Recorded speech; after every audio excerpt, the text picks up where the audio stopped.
India ఒక్క world cup match లో ఓడిపోగానే పాకిస్తాన్ వాళ్ళు తెగ ట్రోల్ చేస్తున్నారు. ముఖ్యంగా పాకిస్తాన్ ఫాస్ట్ బౌలర్ మొహమ్మద్ ఆమిర్, అభిషేక్ శర్మ ఒక స్లాగర్ బ్యాట్స్మెన్ అని, అన్ని టీమ్స్ అతని బ్యాటింగ్ ని ఎక్స్పోజ్ చేశాయని అంటున్నాడు.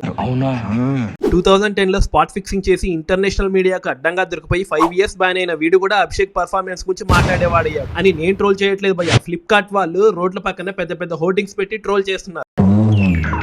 పాకిస్తాన్ ప్రీమియం బ్యాట్స్మెన్ అయిన ఫరాన్ బుమ్రా బౌలింగ్ లో 3 6లు కొట్టి ఏకంగా డాక్యుమెంటరీ మూవీ తీసుకుని గొప్పగా చెప్పుకుంటున్నాడు భయ్య. ఒరే తింగరోలారా, ఒక బౌలర్ బౌలింగ్ లో 3 6లు కొట్టి నువ్వు మూవీ తీసుకొని గొప్పగా చెప్పుకుంటున్నావు అంటే ఆ బౌలర్ గొప్పతనమా లేక నీ గొప్పతనమా అని నేను అడగట్లేదు భయ్య. స్టార్ స్పోర్ట్స్ ఛానల్ వాళ్ళు ఎక్స్ అకౌంట్ లో అఫీషియల్ గా అడుగుతున్నారు పోస్ట్ చేసి మరి. అది మీ లెవెల్. ఇక అభిషేక్ విషయానికి వస్తే T20లో వరల్డ్ నెంబర్ బ్యాట్స్మెన్ ఊరికే అయిపోడు కదా. అభిషేక్ ఈజ్ రియల్లీ సంథింగ్ అని నేను అనట్లేదు భయ్య. సౌత్ ఆఫ్రికా కెప్టెన్ అంటున్నాడు. ఇక ఇండియా సౌత్ ఆఫ్రికా మీద ఓడిపోవడం గురించి అంటారా? Team India previous T20 world cup లో విన్నర్ అయితే సౌత్ ఆఫ్రికా వాళ్ళు రన్నర్ అప్ అయ్యారు. మీలాగా జింబాబ్వే లాంటి చిన్న టీం మీద ఓడిపోలేదు.